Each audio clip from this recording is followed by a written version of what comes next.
On a ici un montage avec un générateur basse fréquence, une résistance et une bobine. Et on veut mesurer la tension aux bornes de la résistance. Pour cela, on a un oscilloscope. Avec Channel 2, la bleue, on mesure la tension aux bornes de la bobine. Avec Channel 1, en jaune, on mesure la tension aux bornes de la résistance et de la bobine. Sur l'écran de l'oscilloscope, on remarque que, grâce aux échelles, que la tension aux bornes de la bobine est beaucoup plus faible que la tension aux bornes de l'ensemble. On peut donc considérer que la tension aux bornes de la bobine est négligeable par rapport à la tension de l'ensemble.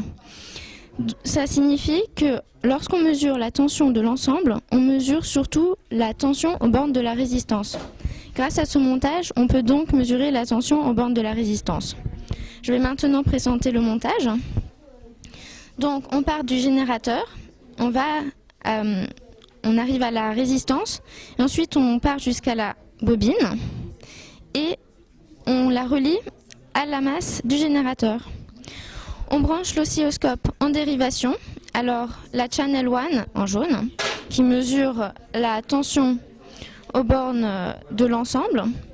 On branche l'entrée au début de la résistance et ensuite la masse, alors elle englobe la résistance et la bobine, donc elle va directement à la masse du générateur. Et Channel 2 qui mesure la tension aux bornes de la bobine, donc son entrée est aux bornes de départ de la bobine et ensuite sa masse, en réalité elle irait jusqu'au générateur. Donc en gros ça revient au même d'avoir une masse pour Channel 1 et pour Channel 2 parce que leurs masses sont reliées.